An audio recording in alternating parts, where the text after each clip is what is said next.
Hindi kinagat ni PNP Chief Ronald Bato de la Rosa ang depensa ng nahuling pulis na may karelasyon daw na isang hinihinalang miyembro ng Abu Sayyaf. Sabi kasi ni Maria Cristina Nobleza, misyon niya raw talagang mapasok ang bandidong grupo at makuha ang kanilang loob. Nakatutok si Chino Gaston. Sa tactical interrogation kay Police Superintendent Maria Cristina Nobleza, sinabi niyang may misyon siyang i-penetrate ang Abu Sayyaf Group, kaya niya kasamang umano'y asawa na niyang si Renier Glodongon na hinihinalang miyembro ng bandidong grupo. Sabi pa ni Superintendent Nobleza, ginamit niya si Dongon para makuha ang loob ng ASG. Kaya nga raw tutulungan sana nila ni Dongon ang mga napasabak na Abu Sayyaf sa Bohol kung di lang sila nahuli sa isang checkpoint sa bayan ng Clarin. Kung mababango din makapasok naman ulit sa totally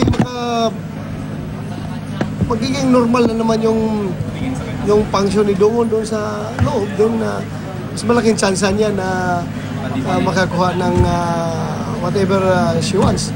But that's, as I've said, according to her. Pero duda ang hepe ng pambansang pulisya kay Nobleza. She's claiming na she's doing this for sa kanyang trabaho daw. At again, it is not being sanctioned by the government. Kanya lang yan. Baka mamaya ginagawa lang niya yung cover para makalusot siya sa liability sa kanyang ginagawa. Sa impormasyon ng PNP, kinasal sa ilalim ng Muslim rights sina Nobleza at Dongon. Ang teroristang si Marwan nga raw ang nagkasal sa dalawa. Matagal na raw hiwalay sina Nobleza at unang asawa na si Police Senior Superintendent Alan Nobleza. May 7 taon na rin daw annulled ang kasal nila, ayon mismo sa dating biyanan na si Alejandro Nobleza na taga Camarines Sur. Pwedeng maimbestigahan ng mga pulis. Ano ang reaksyon niyo dyan? Siguro pwede naman siguro dahil to si Alan Nobleza, kung yun, wala yan yung mga wala siyang record na kung ano-ano sa mula na siyang maging inspector up to senior superintendent. Wala siya ng kung anong mga kaso na naharap.